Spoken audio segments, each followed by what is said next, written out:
Bonjour à tous. Bienvenue à ce nouvel épisode du balado Disrupted, le balado sur les perturbateurs endocriniens et leurs effets. Donc, mon nom est Madeleine, je suis avec Zabado et Larissa. Et aujourd'hui, de quoi on parle, Zabado? Aujourd'hui, nous allons essayer de parler de l'effet des perturbateurs sur l'hypophyse.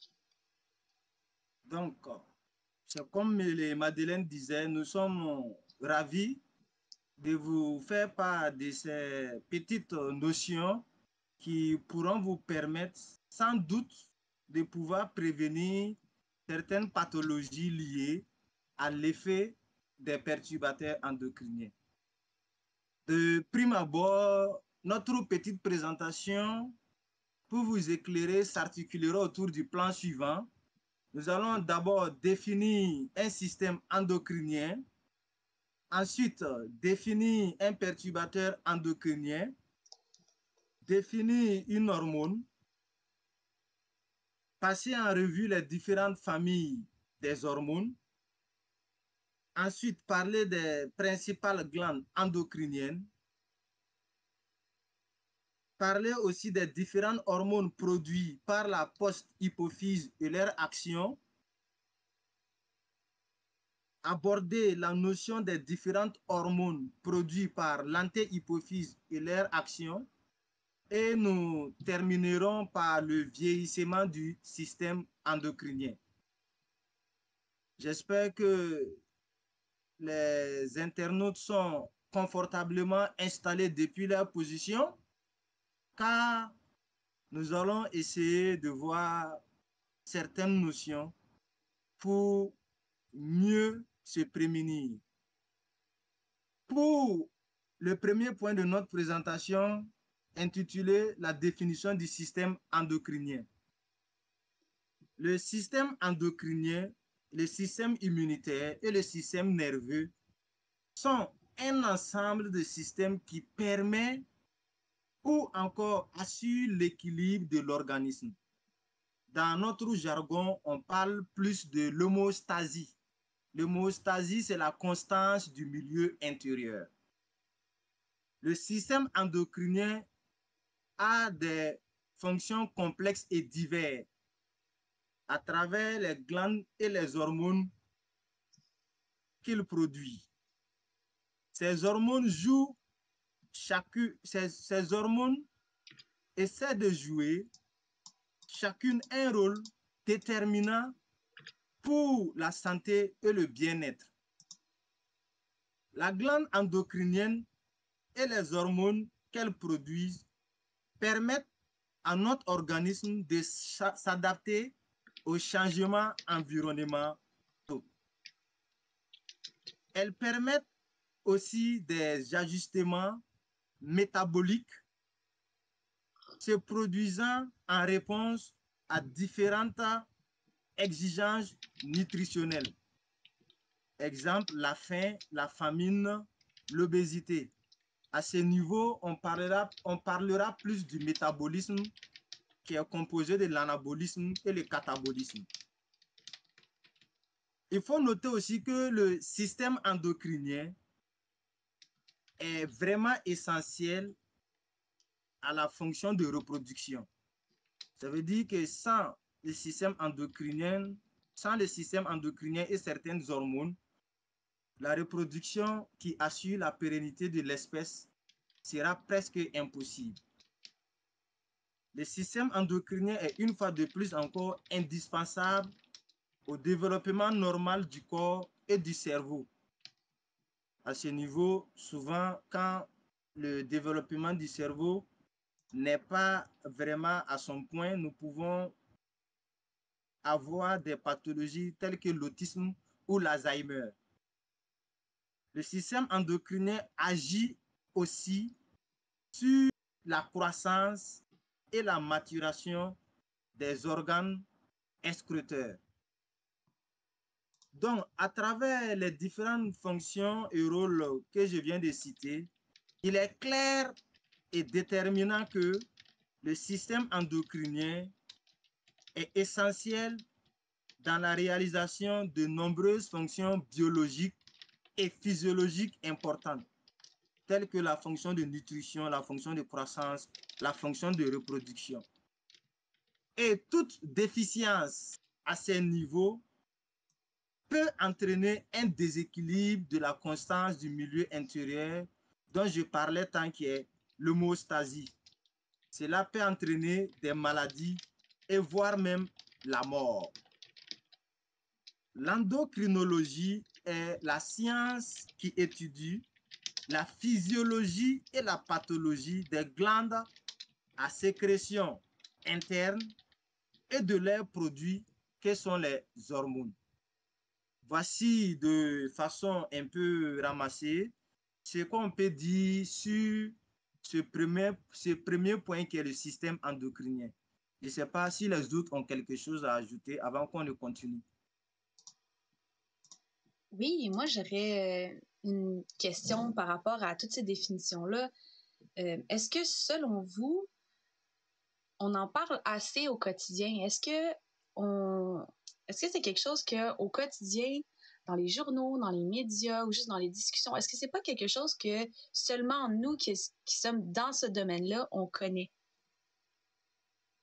Bon, je peux essayer de faire ressortir le fait que c'est plus ceux qui sont un peu dans le domaine qui s'intéressent à ces notions.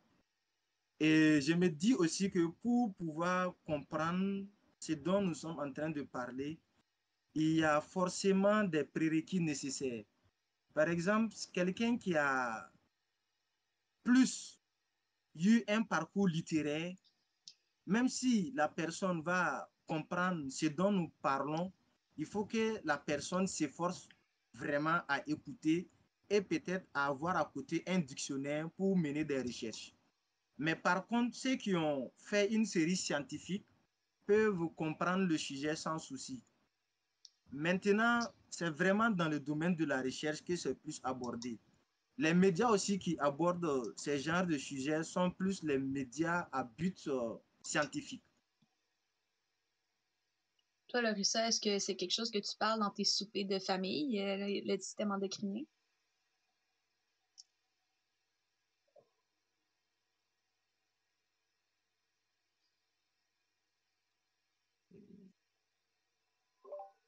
Je juste voulais ajouter une petite chose, mais je crois que tu as très bien dit dans votre intro euh, que le système endocrin est très lié au restant du corps. Et je crois que quand on discute les hormones et le système endocrin, beaucoup de temps, c'est très isolé. On parle d'une hormone, d'une action, quelque chose comme ça.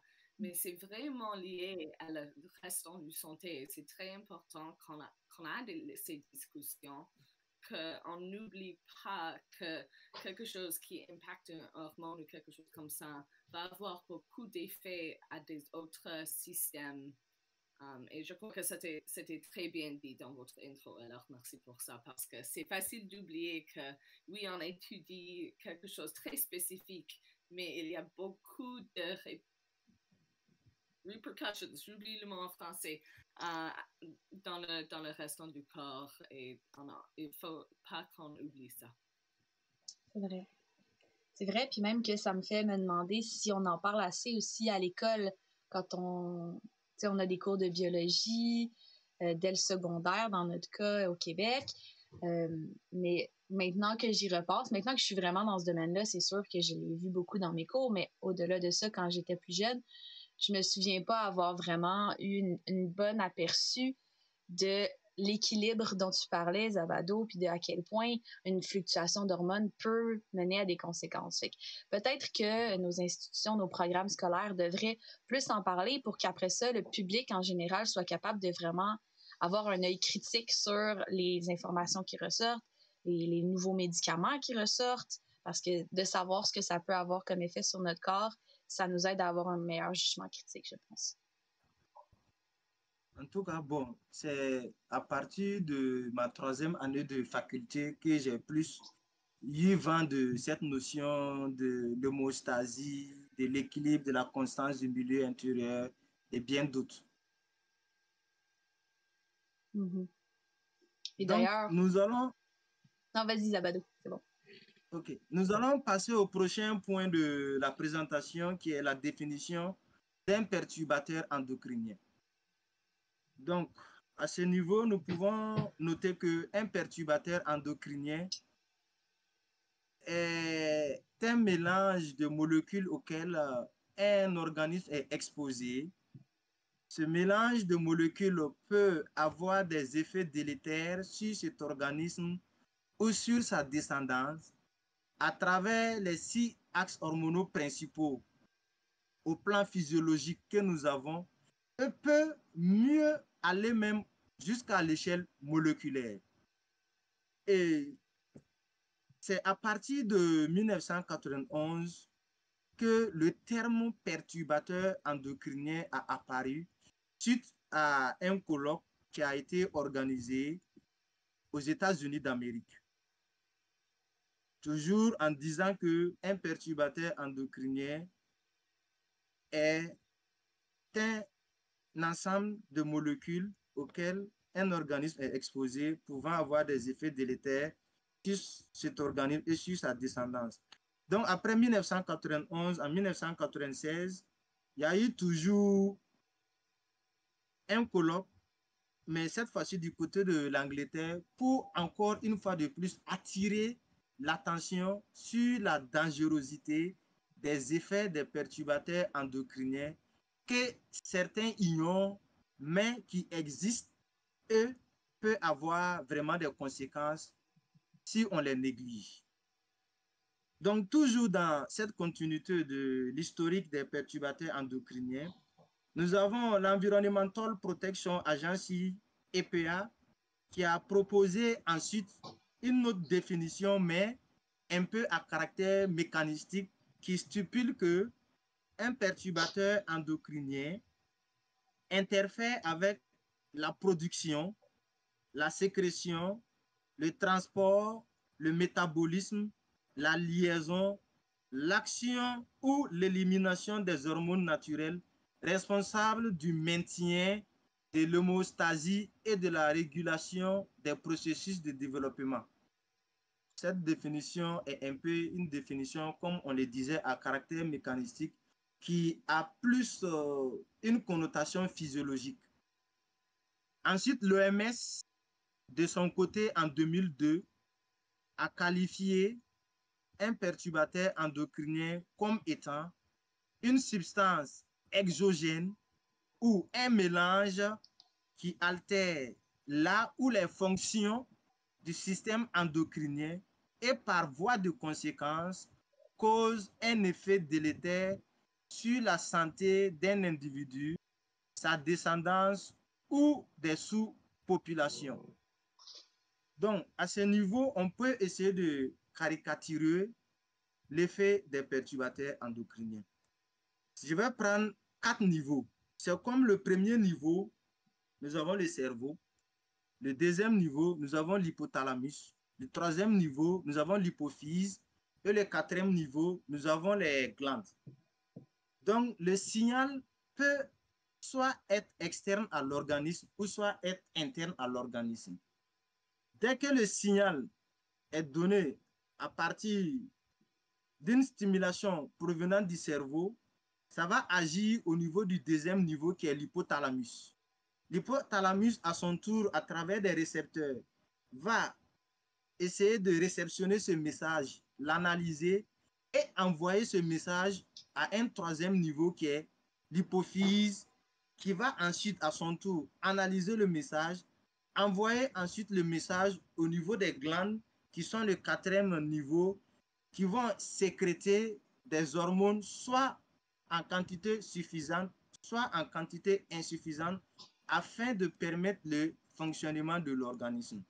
Maintenant, un perturbateur endocrinien est capable de s'insérer dans cette cascade de mouvements afin soit de bloquer cette cascade de mouvements, soit de l'inhiber, soit de mimer cette cascade de mouvements. C'est ce qui fait que nous parlons de terme perturbation. Perturbateur endocrinien perturbe une cascade de mouvements destinés à agir sur un organe cible afin que l'organe cible puisse sécréter à son tour des hormones aux besoins de l'organisme pour son fonctionnement. Je ne sais pas si les autres ont quelque chose d'autre à ajouter. Ben moi, je pense souvent à le fait que les hormones, on fait souvent une image, on va dire que c'est comme des messagers. Le perturbateur endocrinien, moi, des fois, je me dis c'est un peu comme le pourriel, le message trompeur qu'on reçoit qui va nous faire croire que le bureau de la GRC attend de nos nouvelles, sinon on va s'en aller en prison. Et que c'est faux, puis que si on clique sur le lien, ben, ça va déclencher justement une série de problèmes qui vont nous affecter. Pour moi, un perturbateur endocrinien, dans cette image-là de message, c'est un peu comme un pourriel.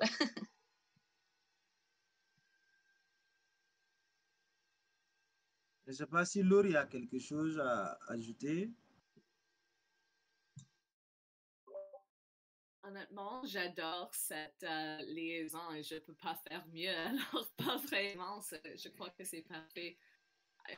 Il faut dire qu'il y a comme les différents niveaux. Beaucoup de fois, quand on pense des perturbateurs endocrines, il y a celles qui comme, immédiatement impactent l'organisme et celles qui prennent beaucoup de temps et peut-être a des impacts quand on veut faire la reproduction ou même les enfants plus tard dans le cycle de vie. Alors, je crois qu'on peut même continuer le pourriel quand tu cliques et ça juste ferme ton ordinateur ou il y a un virus et ça juste ça attend quelque chose comme ça. Mais j'aime beaucoup ce lien que Madeleine a proposé.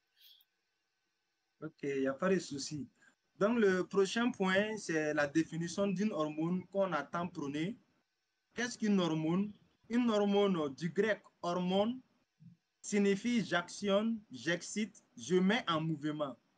Donc, les hormones sont des messagers chimiques qui sont déversés dans la circulation sanguine par une source qui est principalement une glande. Ces hormones sont ensuite transportées par le sang à partir de leur lieu de synthèse vers une cellule où se produit sous l'action de cette hormone une stimulation ou une inhibition par l'intermédiaire d'un récepteur pour délivrer un message que la cellule va exécuter. L'organisme produit des hormones très diverses qui peuvent être classées en 3 groupes selon leur nature biochimique. Donc, cela nous permet de passer directement au prochain point, qui sont les différentes familles des hormones. La première famille des hormones est appelée les hormones peptidiques, qui sont de taille et de structure très diverses. Dans cette famille, nous avons des hormones produites par l'antéhypophyse, les parathyroïdes, le pancréas, ainsi que les hormones activatrices de l'hypothalamus. La deuxième famille des hormones sont appelées les hormones stéroïdes, qui sont des lipides synthétisés à partir du cholestérol.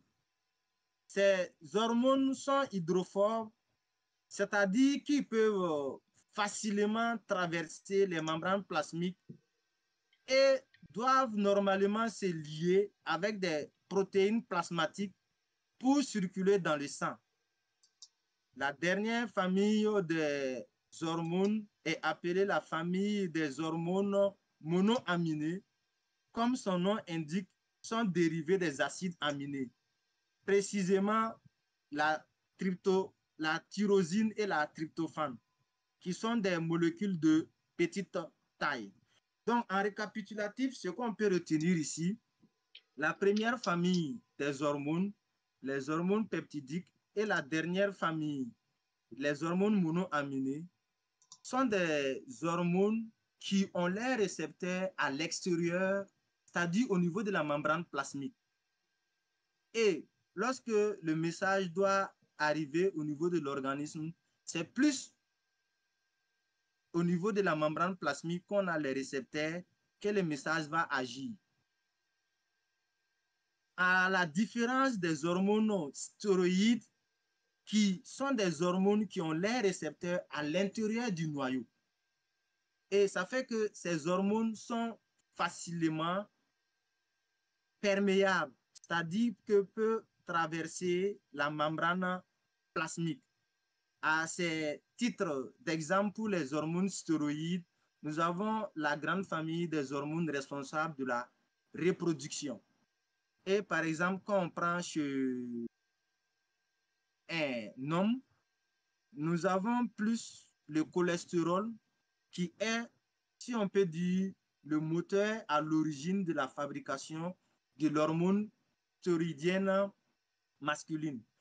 Donc, si le cholestérol que le garçon ou que l'homme de sexe masculin consomme est de mauvaise qualité, il va de soi que les spermatozoïdes qui vont découler de la formation grâce aux hormones seront de mauvaise qualité parce que le cholestérol qui a été utilisé ou consommé par cet individu est de l'huile de mauvaise qualité.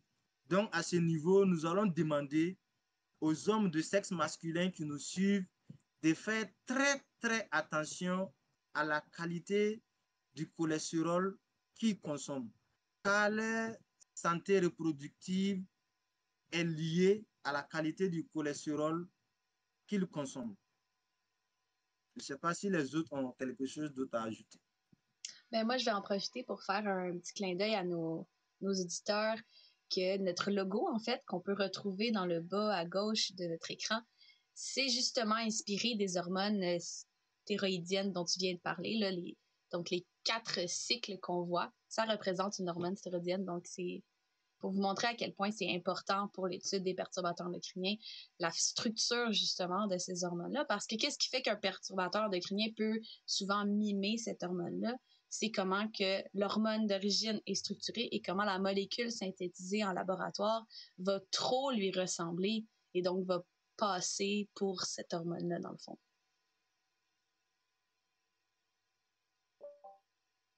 Il y a quelque chose que j'ai pas vraiment réalisé quand j'ai commencé en ce domaine et que les hormones eux-mêmes peuvent être les perturbateurs endocrines.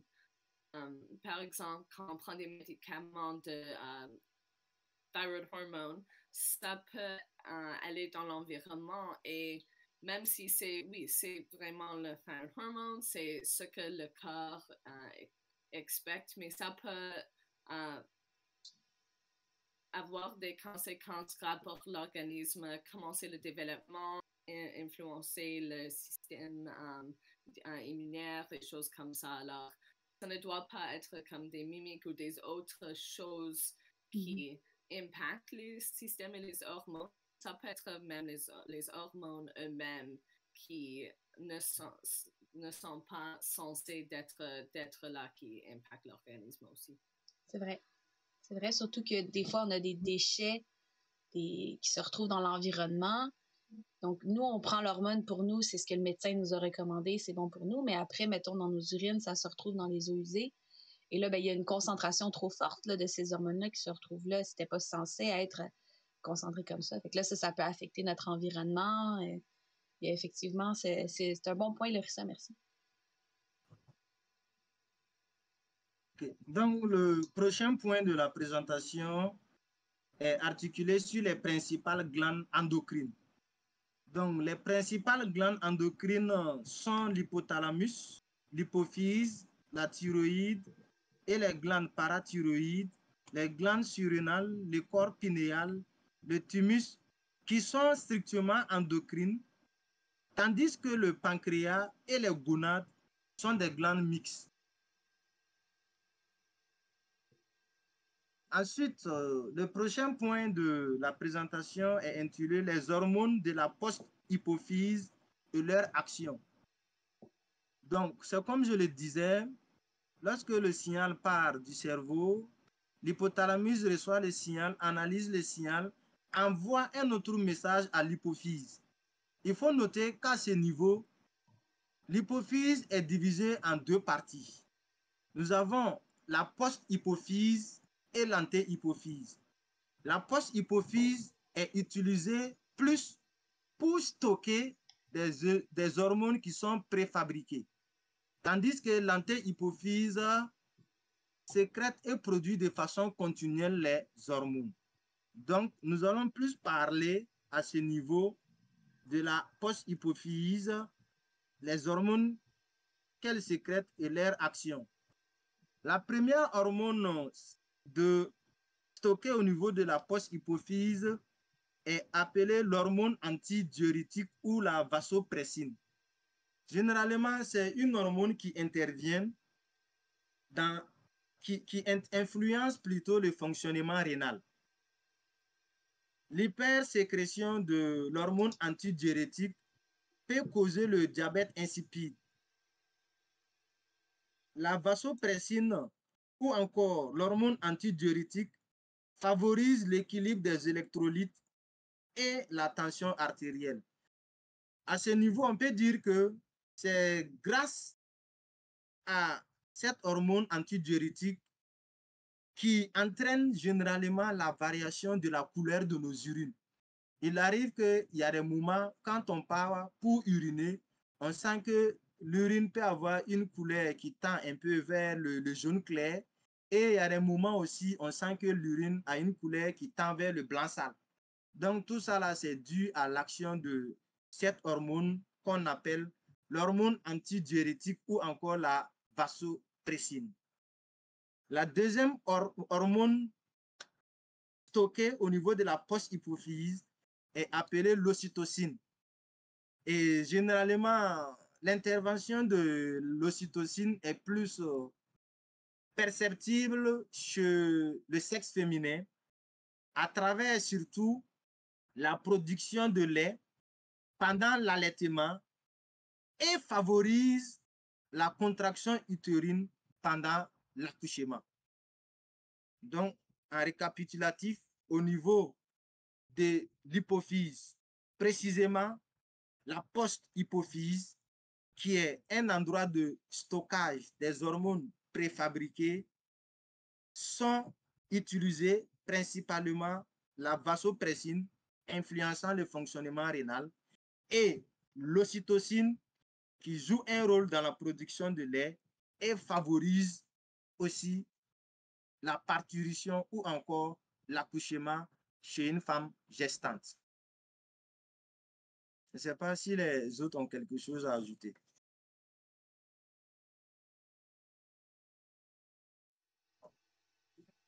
On s'éloigne un petit peu de mon domaine. Comme j'étudie la glande mammaire, j'ai rien à ajouter. Je pense que tu as très bien présenté ça, Zabado.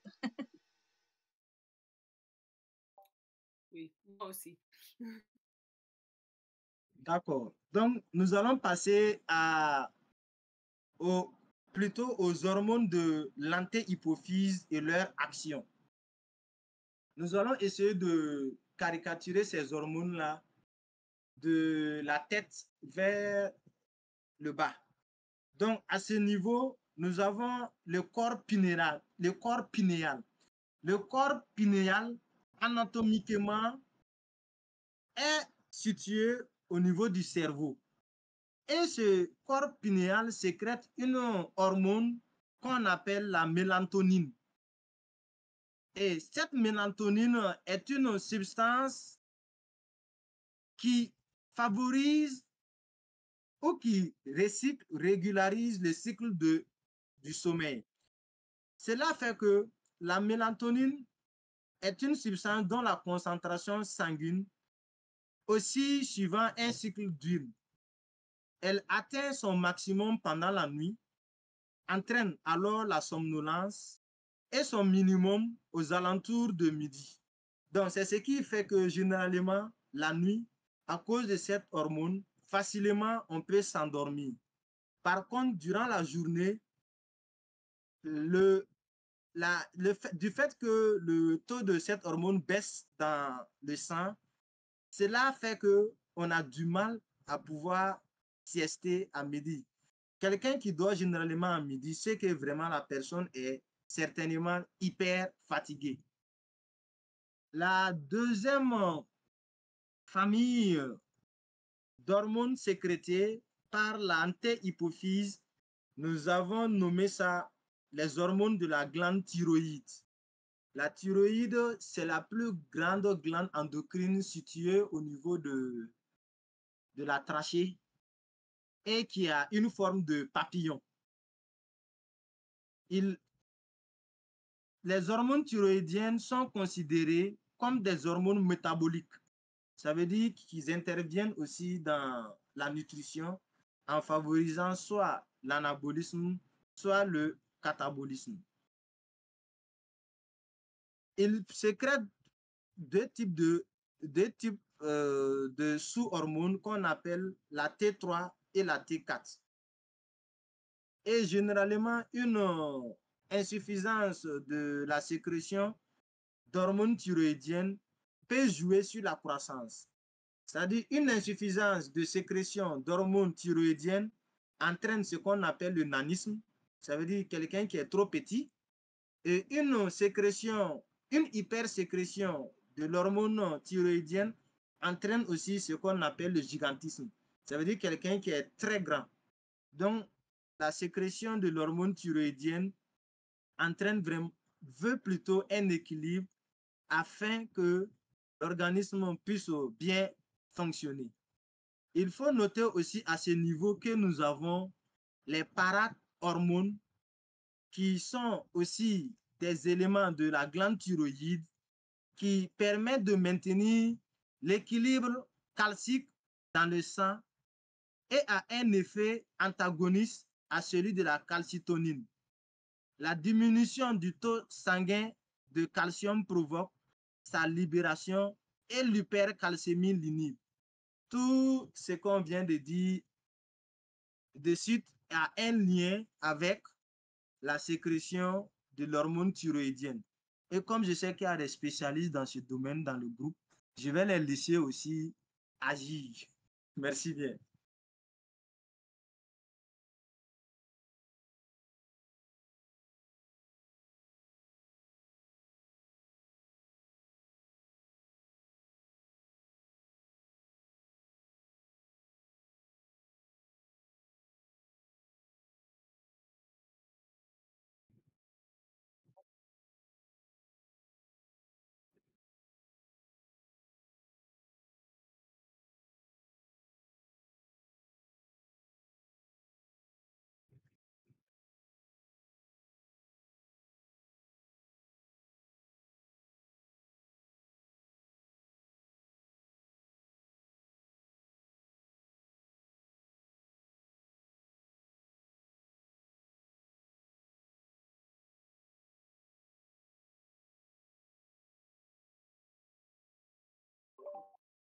J'avais une question à propos de la mélatonine. Je ne suis pas un expert, mais je suis une étudiante et le dormir est très important. Est-ce que tu sais, est-ce qu'il y a des exemples des perturbateurs endocrines qui peuvent disrupter la production de mélatonine ou disrupter dormir? Est-ce que vous avez des exemples de ça? Je sais. J'ai envie de dire la caféine. Oui, oui. Bon, mais nous sommes des étudiants, on a aussi besoin de caféine. Bon, pour le moment, en tout cas, je n'ai pas en tête vraiment une hormone spécifique pouvant perturber le fonctionnement de la mélatonine. Plutôt un perturbateur endocrinien spécifique pouvant perturber le fonctionnement de la mélatonine. Je n'ai pas ça en tête. Je ne sais pas si Madeleine a... Moi non plus, ça me dit rien, mais puisqu'il existe des comprimés de mélatonine en pharmacie, peut-être que c'est parce qu'effectivement, il y a des gens qui vont vivre avec des carences. En même temps, je sais que ça va aussi avec notre rythme de société. Les gens veulent dormir plus profondément, mais moins longtemps. Donc, je pense que je sais pas si les suppléments, c'est juste à cause de notre rythme de vie, le fait qu'on vit avec beaucoup de luminosité, même le soir, ou s'il existe une certaine carence qui peut être provoquée par des perturbateurs humains. Ça pourrait être intéressant de se renseigner plus en profondeur sur ça. Oui, aussi, je sais que, par exemple, chez nous, en Afrique, il y a des médicaments que lorsque tu les prennes, ça te donne envie de dormir. Ça veut dire que tu ne fais que passer le temps à dormir. Maintenant, on ne sait pas si ces molécules de médicaments que le patient a pris contiennent peut-être des petites doses de mélatonine qui favorisent le fait que ce patient-là passe le temps à dormir. Je serais curieuse de savoir comment, si ces médicaments se rendent dans l'environnement, comment ça affecte les animaux et les organismes là-bas et si ça change leur rythme et le reste. Mais honnêtement, je ne sais pas, mais c'est juste une question. J'étais curieuse. Ok, il n'y a pas de souci. Donc, nous allons continuer. La prochaine glande est appelée le thymus. Il faut noter qu'anatomiquement, le thymus est situé dans le thorax, à l'arrière du sternum. De grandes dimensions chez l'enfant, cette glande diminue de volume avec l'âge pour être de taille réduite aux extrêmes. Elle fabrique des hormones qui jouent un rôle essentiel dans le développement des lymphocytes T et dans l'établissement de la réponse immunitaire. Donc, à ce niveau, il faut noter que le thymus est une glande qui sécrète des hormones qui aident plus l'organisme à se défendre. Parce que qui parle du thymus fait allusion au système immunitaire, alors que le système immunitaire est composé d'un ensemble d'éléments qui favorisent l'organisme à se défendre face à certains agresseurs. La prochaine glande est appelée la prolactine. La prolactine est une hormone qui agit sur les seins pour favoriser la croissance d'une part des glandes mammaires et stimuler d'autre part la synthèse du lait. La prolactine favorise l'arrêt des règles pendant la grossesse et à la sensation de plaisir pendant et après l'orgasme. Je ne sais pas si Madeleine a un peu quelque chose à ajouter, comme c'est son domaine. La prolactine va... Non, en fait, tu as tout dit. Tu as tout dit. La prolactine favorise la croissance des glandes mammaires, effectivement.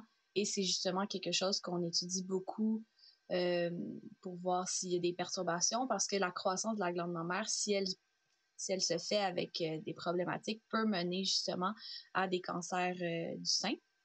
Donc, c'est souvent en fonction de la progression du développement et selon les hormones qui agissent aux différentes étapes du développement qu'on va étudier les effets de certains perturbateurs endocriniens. Ok, la prochaine hormone sont, ou les prochaines hormones sécrétées sont liées à la glande surrénale.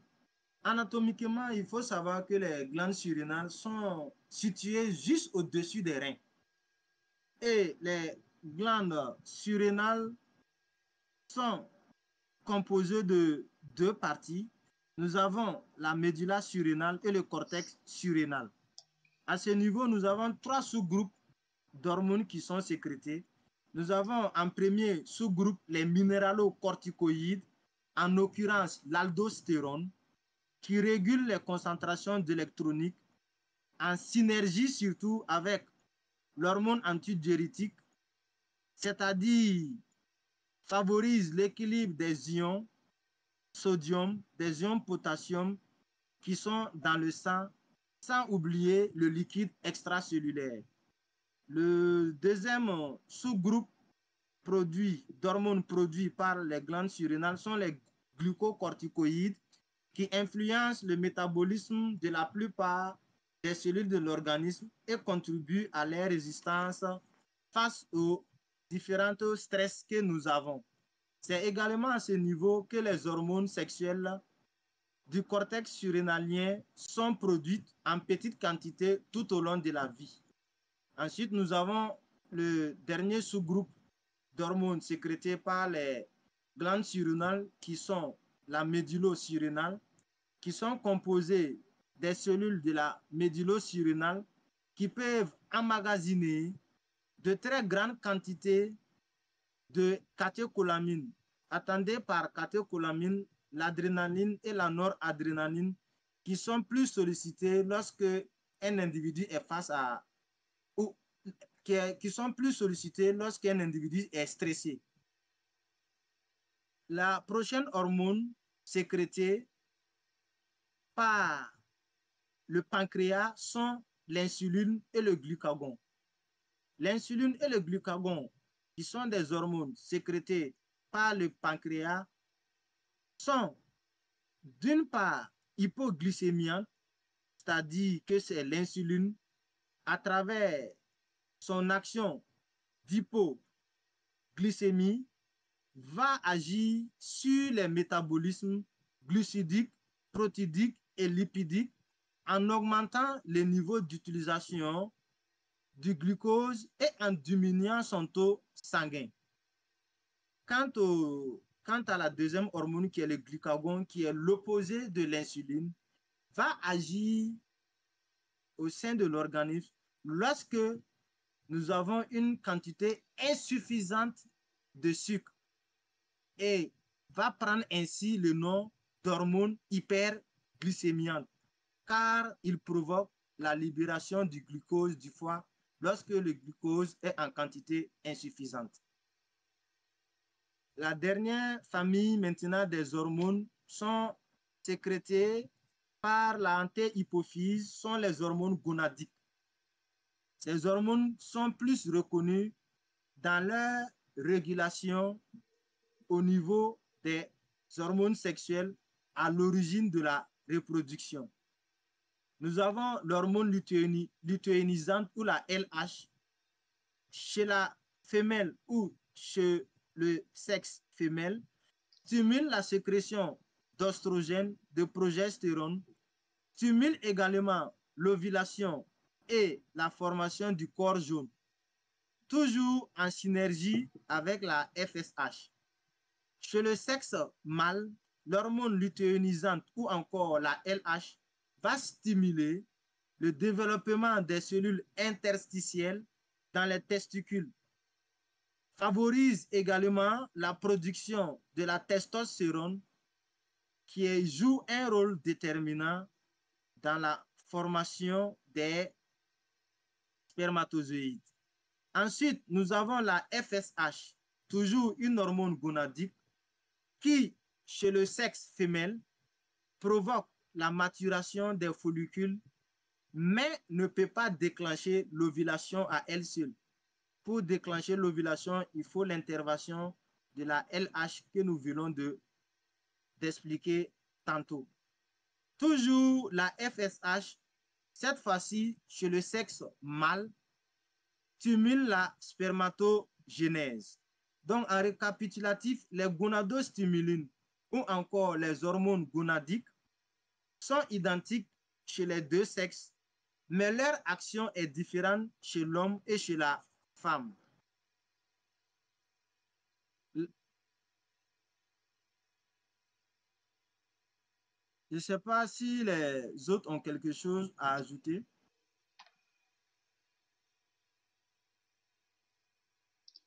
Ben, je veux comme pas vendre ton punch qui s'en vient dans la dernière section que tu as préparée, mais on a parlé de différentes hormones, mettons chez la femme, qui vont avoir un effet sur le cycle. Mais ce qu'on va voir avec toi tout à l'heure, c'est qu'il arrive un moment dans la vie où la femme va entrer en ménopause et le cycle va changer, s'arrêter. Ça, c'est à cause de l'âge, si je ne me trompe pas. Effectivement. Donc, il faut noter aussi que lorsque les concentrations des hormones sont trop élevées, il y a un rétrocontrôle négatif qui va entraîner une inhibition de la sécrétion par les glandes. Mais lorsque cette concentration est trop basse, il y a un rétrocontrôle positif qui va entraîner une activation de la sécrétion par les glandes. Donc, il faut dire que l'hypophyse, à travers son action de contrôle positif et de rétrocontrôle négatif, permet de pouvoir avoir ou encore de maintenir une constance, un équilibre des hormones qui circulent dans le sang. Nous allons passer au dernier point de notre présentation qui est dénommé le vieillissement du système endocrinien. Il faut noter à ce niveau que l'exception faite des troubles liés à leur hyposécrétion ou à leur hypersécrétion, la plupart des glandes endocrines fonctionnent sans heurts jusqu'à la fin de la vie. Le vieillissement peut faire varier la fréquence de la sécrétion hormonale. La sensibilité des récepteurs des cellules cibles aux hormones ou à la vitesse de la dégradation et de l'excrétion des hormones. Cependant, il est difficile d'étudier le fonctionnement endocrinien des personnes âgées car il est souvent perturbé par les maladies chroniques qui frappent ce groupe d'âge. Le vieillissement du système nerveux modifie la structure de l'antéhypophyse. La quantité de tissu conjonctif augmente, la vascularisation décroît, le nombre de cellules hormonopoïétiques diminue. Le taux de l'hormone de croissance diminue au cours des années, ce qui explique en partie l'atrophie musculaire. Les changements structuraux liés au vieillissement. La concentration plasmatique d'aldostérone diminue de moitié chez la personne âgée, mais cela est peut-être imputable aux reins qui, devenus moins sensibles aux stimulus, libèrent moins la rénine. Le vieillissement fait subir des changements marqués aux gonades et particulièrement aux ovaires. À la fin de l'âge mûr, les ovaires deviennent insensibles aux gonadotrophines et leur taille ainsi que leur masse diminue. L'arrêt de la production des hormones femelles par les ovaires met fin à la capacité de reproduction et apparaissent alors les troubles associés à la déficience en estrogène, notamment l'artérosclérose et l'ostéoporose. Chez les représentants de l'autre sexe, c'est-à-dire le sexe mâle, la production de testostérone ne diminue pas avant un âge très avancé. La tolérance du glucose, c'est-à-dire la capacité d'éliminer efficacement une charge en glucose, commence à se détériorer dès la quarantaine. La glycémie, qui est la quantité de sucre se trouvant dans le sang, monte plus haut et revient lentement à la normale chez la personne âgée que chez le jeune adulte. La synthèse et la libération des hormones thyroïdiennes diminuent quelque peu au cours des années. Les glandes parathyroïdes changent peu au cours du vieillissement et la parathormone conserve une concentration normale.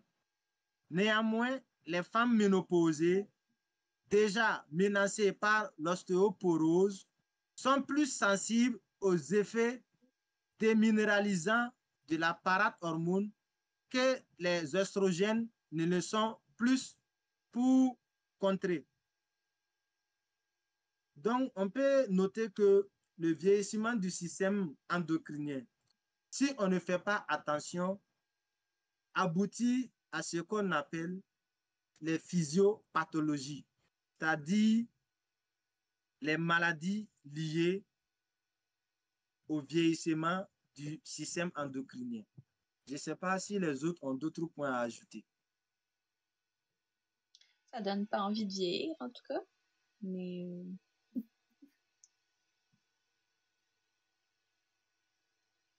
C'est pas un point nécessairement directement pour ça, mais je juste veux dire que quand j'ai pris mes cours en undergrad sur les hormones, j'aurais bien voir cet épisode.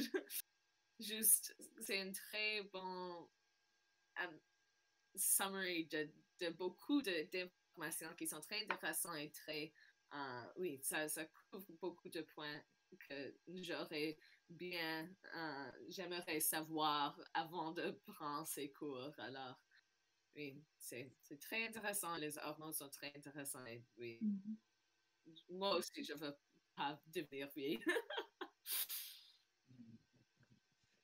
est-ce qu'on sait si, en vieillissant, justement, on a des façons de, de, de, de, de vérifier l'état de notre système endocrinien? Dans le fond, tu sais, on peut observer des symptômes là, de ce qui se passe, mais est-ce que il existe des tests qu'on peut faire pour voir si notre thyroïde continue de bien sécréter ses hormones ou que nos gonades continuent de bien sécréter ses hormones? Est-ce qu'on sait s'il existe des tests pour les personnes âgées?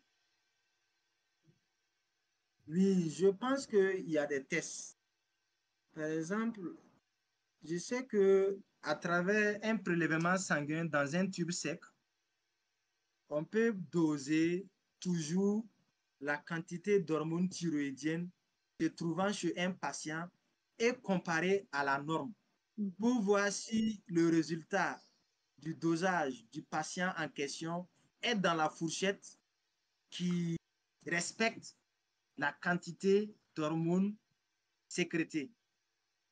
Il est de même que chez, il va de soi plutôt avec les hormones gonadiques. Par exemple, pour savoir même si quelqu'un a le cancer de la prostate, c'est plus le PSA qu'on dose. Donc, à ce niveau aussi, on peut essayer de doser la FSH, la LH, pour toujours voir si le résultat du dosage correspond toujours à la fourchette dédiée à la quantité de sécrétion d'hormones gonadiques, c'est-à-dire la FSH, la LH, l'estradiol et la testostérone, pour voir si vraiment le patient est toujours en bonne santé. Il y a des tests pour ça. Là, tu parles de la fourchette de la moyenne des gens, mais si en vieillissant, j'imagine que cette fourchette-là, elle change. Fait que là, on est encore dans la moyenne, mais ça veut pas dire qu'on a des taux. Est-ce que ça veut dire la moyenne, c'est pas des taux suffisants pour le bon fonctionnement du système ou on essaye quand même d'avoir un taux qui permet le fonctionnement du système endocrinien? Bon, ce que vous avez dit là, par exemple, la plupart du temps, les examens cliniques que nous réalisons, il y a ce paramètre au niveau de l'appareil. Si la personne est un enfant ou si la personne est une personne âgée. En plus de ces paramètres, l'appareil nous demande aussi si la personne est de sexe mâle ou si la personne est de sexe femelle. Donc, c'est en fonction de ces paramètres et de ces fourchettes qu'on peut véritablement dire que la quantité d'hormones sécrétées par un patient X est vraiment en quantité insuffisante ou la quantité sécrétée par un patient Y est en quantité excessive. Les paramètres de l'appareil permettent clairement de savoir si en tout cas la quantité permet à la personne d'avoir un équilibre hormonal authentique.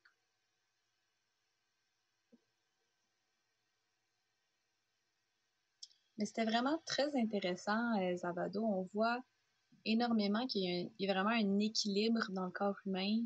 C'est impressionnant de voir que l'organisme, il fait tout ce travail-là de lui-même sans que nous, on ait à intervenir. Est-ce que vous avez des dernières pensées pour notre auditoire, des choses à retenir?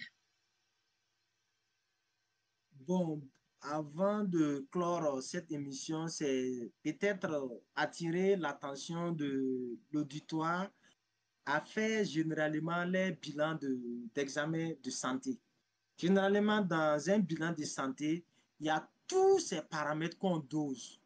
Et ça permet vraiment de suivre son état de santé et de pouvoir même prévenir certaines pathologies dès qu'ils sont détectés très tôt afin d'éviter des complications dans le futur. Donc, tout réside au niveau des examens ou encore des bilans de santé. En quelque sorte, c'est comme une révision de notre corps humain, quoi. Chez les Gingins, nous parlons de révision. Chez nous, on va parler de bilan de santé afin de connaître vraiment son état de santé.